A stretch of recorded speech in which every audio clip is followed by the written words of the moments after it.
শর্ত সাপেক্ষে মিলল 5 জানুয়ারি সমাবেশের অনুমতি। নয়াপল্টনে বিএনপি, বঙ্গবন্ধু অ্যাভিনিউ ও রাসেল স্কয়ারে আওয়ামী লীগ। বাংলাদেশ ও যুক্তরাষ্ট্রের মধ্যে সরাসরি বিমান চলাচল চুক্তির খসড়ায় মন্ত্রিসভার অনুমোদন, চলতে পারবে যে কোনো সংখ্যক ফ্লাইট।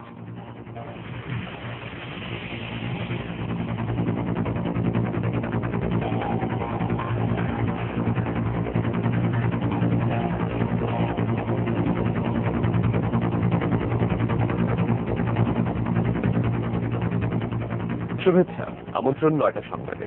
আপনাদের সঙ্গে আছি আমি শরীফুল হক। বলছিলাম একে এসপিএমটি বার সংবাদ শিরোনাম, এবারে পুরো সংবাদ। রাজধানী সহ সারা দেশে ভোরে শক্তিশালী ভূমিকম্প হয়েছে রিক্টার স্কেলে, যার মাত্রা ছিল 6.6। ভোর 5টা 5 মিনিটে ভূকম্পন শুরু হয়। এর ফলে প্রবল ঝাঁকুনির স্থায়িত্ব ছিল অনেকক্ষণ। এর উৎপত্তিস্থল ছিল ভারতের মণিপুর রাজ্যের রাজধানী ইম্ফল থেকে 29 কিলোমিটার পশ্চিমে তামেংলং এ। ভূমিকম্পের রাজধানীর বংশালে একটি ভবন হেলে পড়ে। ফাটল দেখা দেয় সরকারি বাজারের একটি ভবনে। ভূমিকম্পের সময় আতঙ্কে হার্ট অ্যাটাকে ঢাকার জুরাই, রাজশাহী, লালমনিরহাট, জামালপুর ও পঞ্চগড়ে 5 জনের মৃত্যু হয়েছে। আর আতঙ্কিত হয়ে ঢাকা বিশ্ববিদ্যালয়ের 30 শিক্ষার্থী সহ সারা দেশে অন্তত 40 জন আহত হয়েছে। সোমবার ভোর 5টা 5 মিনিট হঠাৎ করে কেঁপে উঠল সারা দেশ। ঘুম ভেঙে আতঙ্কে রাজধানী সহ সারা দেশের মানুষ ঘর থেকে বেরিয়ে রাস্তায় নেমে আসেন। রিক্টার স্কেলে ভূমিকম্পের মাত্রা ছিল 6.6। আবহাওয়া অধিদপ্তর জানায়, ভূমিকম্পের কেন্দ্রস্থল ছিল ঢাকা থেকে 353 কিলোমিটার দূরে ভারতের মণিপুর রাজ্যের রাজধানী ইম্ফলের কাছে। এটা 6 আমরা এখান থেকে রিপোর্ট করছি 6.6 মাত্রার ভূমিকম্প, যেটা ইন্ডিয়া মায়ানমার বর্ডার রিজিয়নে মণিপুর এলাকায় সংঘটিত হয়। তো এটা একটা শক্তিশালী ভূমিকম্প এবং এর গভীরতা ছিল 55 কিলোমিটার। তো যেহেতু অনেকটা শ্যালো ডেপথের ভূমিকম্প এটা, যে কারণে এর অনুভূতিটাও অনেক বড়। তবে ভূমিকম্পে রিক্টার স্কেলে ঢাকার কম্পনের মাত্রা 4-এর বেশি ছিল বলে জানান দুর্যোগ ব্যবস্থাপনা বিশেষজ্ঞ মাকসুদ কামাল। যেগুলো বড় ভূমিকম্প ছিল 7-এর উপরে ছিল যেগুলোর মাত্রা, এই ভূমিকম্পগুলোর উৎসস্থল ছিল বাংলাদেশের উত্তরাঞ্চল, উত্তর পূর্ব অঞ্চল এবং সম্পূর্ণ পূর্ব অঞ্চলটাই ভূমিকম্প প্রবণ অঞ্চল। এই অঞ্চলে অতীত এরকম মাঝারি থেকে বড় ভূমিকম্প হয়েছে এবং এই অঞ্চলে ভবিষ্যতেও বড় ভূমিকম্প হবে। আমরা ভূতাত্ত্বিক পরিভাষায় এই অঞ্চলকে বলি আরাকান ব্লাইন্ড মেগাথ্রাস্ট। এদিকে ভূমিকম্পে রাজধানীর বংশালে একটি ভবন হেলে পড়েছে। 6 তলা এই ভবনে প্রায় 60টি পরিবার রয়েছে নিরাপত্তাহীনতায়। রাজধানীর শাঁখারী বাজারের একটি ভবনে ফাটল দেখা দিয়েছে। ভূকম্পনের সময় আতঙ্কে রাজধানীর জুরাইনে বেসরকারি বিশ্ববিদ্যালয়ের এক শিক্ষার্থী মারা যান। রাজশাহী, লালমনিরহাট, জামালপুর ও পঞ্চগড়ে আরো 4 জনের মৃত্যু হয়। ঢাকা বিশ্ববিদ্যালয়ের হলের 3 তলা ছাদ থেকে লাফ দিয়ে 2 শিক্ষার্থী গুরুতর আহত হয়েছেন। হুড়োহুড়ি করে নামতে গিয়ে আহত সেখানকার আরো 30 শিক্ষার্থী। আমরা হয়তো ওটাই সব থেকে ভয়াবহ এবং অন্যতম ভয়াবহ ঘটনা। এখানে প্রায় 99.99% স্টুডেন্টের ভিতরে একটা ভয়াবহ আতঙ্ক কাজ করছে। সর্বোচ্চ যারা মেধাবী তারা এখানে এই বিদ্যাপীঠে পড়াশোনা করে, তারা যদি এই লাইফ রিস্কের ভিতরে থাকে তারা দেশের জন্য কি উপহার দেবে? এটা অনেক বেশি মাত্রার। তো যখনই আমরা বুঝতে পারছি সাথে সাথে আমরা রুমমেট সব মিলে ঘর থেকে বের হয়ে গেছি। সিলেটের জিন্দাবাজারে ভূমিকম্পে নির্মাণাধীন 10 তলা ভবনের দেয়াল পাশের একটি টিন শেডের বাড়ির উপর ধসে পড়ে। এতে বাড়ির সব সদস্য আহত হন। এদিকে ভূমিকম্পে সাভারের বাইপাইল এলাকায় গ্যাস লাইন ফেটে আগুন ধরে যায়। এতে নবীনগর কালিয়াকৈর সড়কে যান চলাচল বন্ধ হয়ে যায়। পরে দমকল বাহিনী আগুন নিয়ন্ত্রণে আনলে আধা ঘন্টা পর যান চলাচল স্বাভাবিক হয়। আপেল মাহমুদ, দেশ টিভি, ঢাকা। এদিকে ভূমিকম্পে ভারতের মণিপুরে 6 জন নিহত হয়েছে, আহত হয়েছে 100 জন। মৃতের সংখ্যা আরো বাড়তে পারে বলে আশঙ্কা করা হচ্ছে। ইউএস জিওলজিক্যাল সার্ভের তথ্য অনুযায়ী 6.7 মাত্রার ভূমিকম্পের উৎপত্তিস্থল ছিল ভূপৃষ্ঠ থেকে 57 কিলোমিটার গভীরে। ভূমিকম্পে মণিপুরের রাজধানী ইম্ফলে বেশ কয়েকটি ভবন ধসে পড়েছে। একটি নির্মাণাধীন ভবন ধসে পড়ে ধ্বংসস্তূপের মধ্যে আটকা পড়েছে অনেক মানুষ।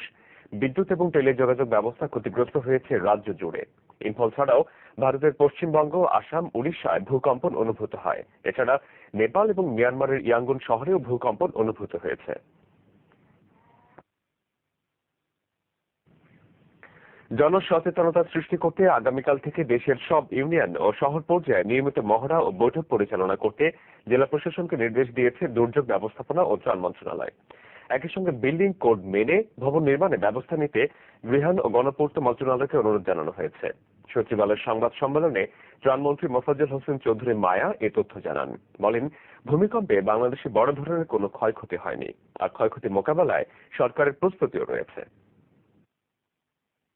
গত বছরের এপ্রিলে নেপালে ভয়াবহ ভূমিকম্পে ব্যাপক ক্ষয়ক্ষতি আর সবশেষ সোমবার ভোররাতে ভারতের মণিপুরের পাশাপাশি বাংলাদেশেও ভূমিকম্প অনুভূত হওয়ায় এই প্রাকৃতিক দুর্যোগে আত্মরক্ষার বিষয়টি আলোচনায় উঠে এসেছে। বাংলাদেশেও ভয়াবহ ভূমিকম্পের ঝুঁকিতে রয়েছে বিশেষজ্ঞদের এমন আশঙ্কায় টনক নড়েছে সরকারের। আমাদের এই পর্যন্ত সচিবালয়ের সংবাদ সম্মেলনে বাংলাদেশের ক্ষয়ক্ষতি তুলে ধরেন দুর্যোগ ব্যবস্থাপনা ও ত্রাণ মন্ত্রী। জানান, ভূমিকম্পের ক্ষয়ক্ষতি মোকাবেলায় সরকারের প্রস্তুতির কথা, তবে বড় ধরনের কোনো ক্ষয়ক্ষতি হয়নি বলে জানান মন্ত্রী। জানমালের ক্ষয়ক্ষতির খবর আমরা খুব ব্যাপক এখনো পাইনি, তবে আমরা প্রত্যেকটা জেলা প্রশাসক এবং আমাদের মন্ত্রণালয়ের পক্ষ থেকে আমরা নির্দেশ করেছি প্রয়োজনীয় যেখানে যে ধরনের ক্ষতি হবে হয়েছে বা হবে সেই জায়গায় আমাদের মজুদ পর্যাপ্ত রয়েছে, আমরা সেখানে মোকাবেলা করতে পারবো। এদিকে ভূমিকম্পের ক্ষয়ক্ষতি এড়াতে রাজধানীর ঝুঁকিপূর্ণ ভবনগুলো চিহ্নিত করার কথা একাধিকবার বলা হলেও এখন পর্যন্ত তা বাস্তবায়ন হয়নি। মানা হচ্ছে না বিল্ডিং কোড। গৃহায়ণ ও গণপূর্ত মন্ত্রণালয়কে এ বিষয়ে কিছু সুপারিশ করেছে দুর্যোগ ত্রাণ মন্ত্রণালয়। গণপূর্ত মন্ত্রণালয়কে রিকোয়েস্ট করেছি বিল্ডিং কোডটি বাস্তবায়নের জন্য, এবং বিল্ডিং কোড ইতিমধ্যে হয়েছে এবং আমরা খুব আশাবাদী। আমরা তাদের সাথে সভা করেছি এবং এতে করে আমরা খুব আশাবাদী যে এই বিষয়ে প্রয়োজনীয় ব্যবস্থা গ্রহণ করব। এখন থেকে প্রতিটি জেলা উপজেলা এমনকি ইউনিয়ন পর্যায়েও জনসচেতনতা বাড়াতে দুর্যোগ ব্যবস্থাপনা অধিদপ্তর নিয়মিত সভা ও মহড়া করবে। আমরা বিভিন্ন উপজেলা। ঝর্ণা রায়, দেশ টিভি, ঢাকা। 5 জানুয়ারি 10ম জাতীয় সংসদ নির্বাচনের দ্বিতীয় বর্ষপূর্তিতে প্রধান দুই দলের পাল্টাপাল্টি সমাবেশকে ঘিরে রাজনৈতিক উত্তেজনার আপাত অবসান ঘটেছে। শেষমেশ রাজধানীতে সমাবেশ করার অনুমতি পেয়েছে আওয়ামী লীগ ও বিএনপি। ঢাকার দক্ষিণ সিটি কর্পোরেশন শর্ত সাপেক্ষে দুই দলকে তাদের দলীয় কার্যালয়ের সামনে সমাবেশ করতে বলেছে, আর সমাবেশ স্থলে মিছিল নিয়ে না আসার শর্তে তাতে অনুমোদন দিয়েছে ঢাকা মেট্রোপলিটন পুলিশ ডিএমপি। অর্থাৎ সোহরাওয়ার্দী উদ্যানে কোনো দলেরই আর সমাবেশ করা হচ্ছে না। 5 জানুয়ারিকে বিএনপি গণতন্ত্র হত্যা ও ক্ষমতাসীন দল আওয়ামী লীগ গণতন্ত্র পুনরুদ্ধার দিবস হিসেবে পালন করছে। এই দিনটিতে সভা সমাবেশ করার জন্য রাজধানীর সোহরাওয়ার্দী উদ্যানে অনুমতির জন্য গত 3 দিন ধরেই অনুমতি চেয়ে আসছে দুই দল। এ নিয়ে দেখা দেয় রাজনৈতিক উত্তেজনা। শেষ পর্যন্ত শর্ত সাপেক্ষে দুই দলকে নিজ নিজ কার্যালয়ের সামনে সমাবেশ করার অনুমতি দিয়েছে ঢাকা দক্ষিণ সিটি কর্পোরেশন। সোমবার দুপুরে নগর ভবনে এক সংবাদ সম্মেলনে এই অনুমতির কথা জানান ঢাকা দক্ষিণের মেয়র সাইদ খোকন। আমরা আবেদন গ্রহণ করেছি এবং আমি আবারও বলছি, বিশেষ বিবেচনায় শান্তিপূর্ণ মতামত প্রদানের সুযোগ দেবার জন্য আমরা জনসমাবেশে অনুমতি দেওয়ার সিদ্ধান্ত নিয়েছি। সমাবেশের কারণে যেন নগরবাসী কোনো ধরনের দুর্ভোগ কিংবা ভোগান্তিতে না পড়েন সে বিষয়টি মাথায় রাখতেও আহ্বান জানান তিনি। যানজট, বিড়ম্বনা, ভোগান্তি এড়াতে সংশ্লিষ্ট রাস্তা এবং তার আশেপাশে জনগণের চলাচল যতটুকু এড়িয়ে চলা সম্ভব আমি বিনীতভাবে আমার নগরবাসীর প্রতি আহ্বান জানাবো সংশ্লিষ্ট এলাকাগুলোতে একটু এড়িয়ে চলার জন্য। তবে সমাবেশ স্থলে দল বেঁধে বা মিছিল নিয়ে না আসার শর্তে সবার অনুমতি দেওয়ার কথা বলছে ঢাকা মেট্রোপলিটন পুলিশ।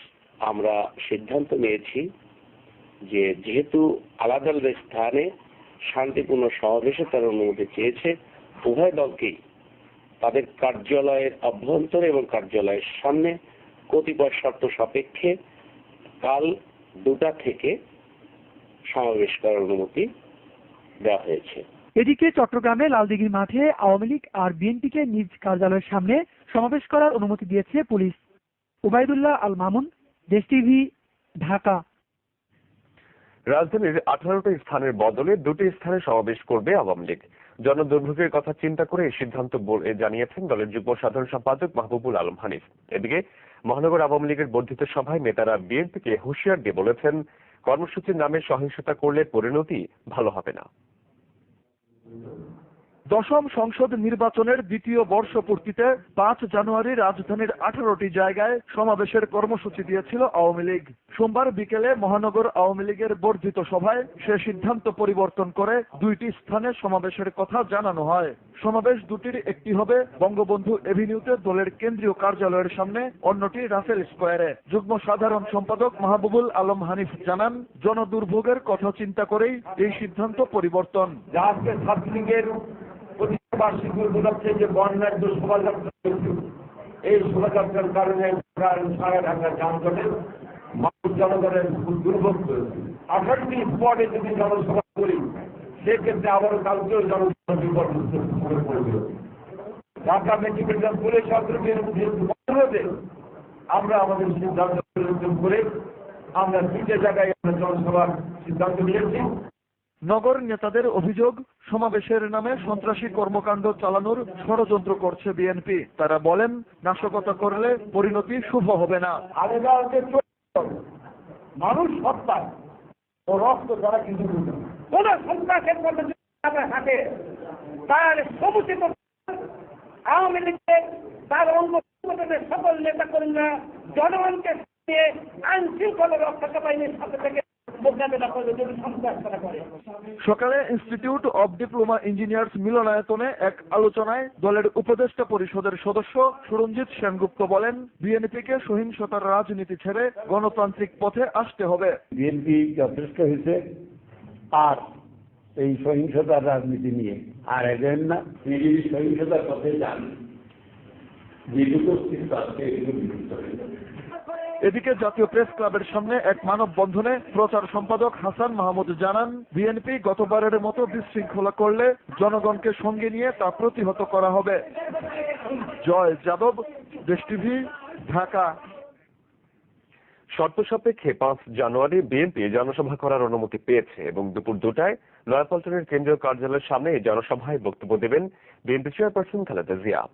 সন্ধ্যায় নয়াপল্টনের কেন্দ্রীয় কার্যালয়ে সংবাদ সম্মেলনে এই কথা জানিয়েছেন দলটির যুগ্ম মহাসচিব রুহুল কবির রিজভী। জানান, এর আগে 2012 সালে নয়াপল্টনের জনসভায় বক্তব্য দিয়েছিলেন তিনি। দিনভর অপেক্ষা শেষে বিকেলের দিকে সিটি কর্পোরেশনের অনুমতি ও পরে বিএনপি 5 জানুয়ারির জনসভার মৌখিক অনুমতি দেওয়ার পর নয়াপল্টনের কেন্দ্রীয় কার্যালয়ে সংবাদ সম্মেলন করে বিএনপি। বিশেষ করে গণমাধ্যমে এতে দলের যুগ্ম মহাসচিব রুহুল কবির রিজভী জানান, গণতন্ত্রের যে সংগ্রাম চলছে তারই অংশ হিসেবে 5 জানুয়ারির জনসভা অনুষ্ঠিত হবে। সিটি কর্পোরেশনের অনুমতি চিঠি পেয়েছি এবং পুলিশের যে চিঠি নিরাপত্তার জন্য সেই চিঠিও সেই আলোচনা আমাদের হয়েছে ঊর্ধ্বতন কর্মকর্তার সাথে, তারা আমাদেরকে মৌখিকভাবে জানিয়েছেন চিঠি হয়তো কিছুক্ষণের মধ্যে পেয়ে যাবো আর কি। তো তারা আমাদের নিশ্চয়তা দিয়েছেন যে আগামীকালকের জনসভায় তারা সার্বিক নিরাপত্তা তারা বিধান করবেন। জানান, জনসভায় প্রধান অতিথি হিসেবে বক্তব্য রাখবেন দলের চেয়ারপারসন খালেদা জিয়া। এ সময় শান্তিপূর্ণভাবে জনসভায় যোগ দিতে দলের নেতাকর্মীদের প্রতি আহ্বান জানান রিজভী। দলের সম্মানিত চেয়ারপারসন বক্তব্য রাখবেন। সেই জনসভা দলের নেতাকর্মীরা তারা তাদের সার্বিক প্রচেষ্টা দিয়ে সেটাকে সাফল্যমণ্ডিত করবে। আমরা আমাদের নেতা কর্মী সকলকে আগামীকালকের যে জনসভা, সেই জনসভা অত্যন্ত শান্তিপূর্ণ স্বস্তিদায়ক জনসভা।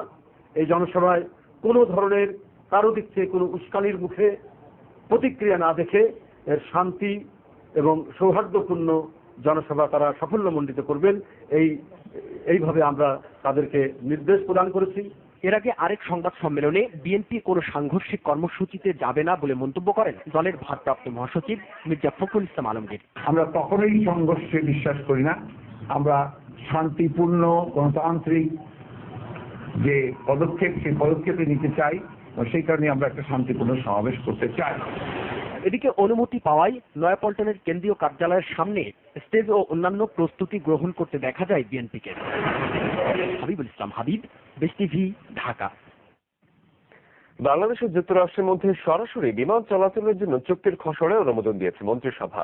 এর ফলে বাংলাদেশ থেকে যে কোনো সংখ্যক ফ্লাইট যুক্তরাষ্ট্রে চলাচল করতে পারবে। প্রধানমন্ত্রীর সভাপতিত্বে মন্ত্রিসভার বৈঠকে এই অনুমোদন দেওয়া হয়। এছাড়া আগের 3 বছর কারাদণ্ডের সঙ্গে 1 লাখ টাকা জরিমানার বিধান রেখে পাত আইন প্রণয়নের প্রস্তাবে অনুমোদন দিয়েছে মন্ত্রিসভা। বর্তমানে বাংলাদেশ থেকে সরাসরি কোনো ফ্লাইট যুক্তরাষ্ট্রে যেতে পারে না। নিয়ম অনুযায়ী উভয় দেশের মধ্যে নিয়মিত ফ্লাইট পরিচালনার প্রাথমিক শর্ত দ্বিপক্ষীয় চুক্তি। দুদেশের মধ্যে সরাসরি বিমান চলাচলের জন্য 2013 সালে যুক্তরাষ্ট্রের সঙ্গে একটি সমঝোতা স্মারক স্বাক্ষর করে সরকার। এর উপর ভিত্তি করে তৈরি চুক্তির খসড়ায় মন্ত্রিসভা সোমবার অনুমোদন দেয়। যুক্তরাষ্ট্রের ওপেন স্কাই পলিসির আলোকে করা চুক্তিতে বাংলাদেশের পক্ষে বেসামরিক বিমান পরিবহন ও পর্যটন মন্ত্রণালয় এবং যুক্তরাষ্ট্রের পক্ষে ডিপার্টমেন্ট অব ট্রান্সপোর্টেশন যৌথভাবে কাজ করবে। উভয় দেশ যে কোনো সংখ্যক বিমান সংস্থাকে তাদের মনোনীত সংস্থা হিসেবে ফ্লাইট পরিচালনার দায়িত্ব দিতে পারবে। মানে আমেরিকাতে যে কোনো ফ্লাইট পরিচালনার জন্য বাইলেটারাল এগ্রিমেন্ট দরকার হয়। তো আমাদের এটা ছিল না, এটা 2013 সাল থেকেই মানে উদ্যোগ নেওয়া শুরু হয়েছে এবং সেটা আমরা একটা পর্যায়ে চলে এসেছি। এখন এই মন্ত্রিসভার অনুমোদনের প্রেক্ষাপটে নতুনভাবে চুক্তি হবে এবং বাইলেটারাল এই সম্পর্ক স্থাপিত হবে। এছাড়া পাট আইন 2016 খসড়ায় অনুমোদন দিয়েছে মন্ত্রিসভা। এতে আইন অমান্য করলে সর্বোচ্চ শাস্তি 3 বছরের কারাদণ্ড অথবা 1 লাখ টাকা জরিমানা অথবা উভয় দণ্ডে দণ্ডিত করার বিধান রাখা হয়েছে। এই আইনের মধ্যে 32টি ধারা, পাট ও পাটজাত পণ্য ব্যবসা সম্পর্কে সরকারের ক্ষমতা, লাইসেন্স প্রদান, মূল্য নির্ধারণ, এজেন্ট ও ব্রোকার, প্রেস, গোদাম ইত্যাদি অধিগ্রহণ, বিক্রয় নির্দেশনা প্রদানের ক্ষমতা, তত্ত্বাবধি তলবের ক্ষমতা, হিসাব বহি মজুদ আটক করার ক্ষমতা, আর মিথ্যা বিবৃতি বা কোনো যদি আইন লঙ্ঘন করে তার দণ্ড, দায় মুক্তি, জরিমানা ইত্যাদি। ঝর্ণা রায়, দেশ টিভি, ঢাকা। 9টার সংবাদ এবারে বিরতি, এরপর আরো দেখবেন। শিয়া নেতার মৃত্যুদণ্ডকে কেন্দ্র করে তেহরানে দূতাবাসে হামলার প্রতিক্রিয়ায় সৌদি আরবের পর বাহরাইন ও ইরানের সঙ্গে কূটনৈতিক সম্পর্ক ছিন্ন করেছে। বঙ্গবন্ধু গোল্ড কাপের জন্য বাংলাদেশ দলের প্রস্তুতি শুরু, সব ব্যর্থতা থেকে ঘুরে দাঁড়ানোর প্রত্যয়।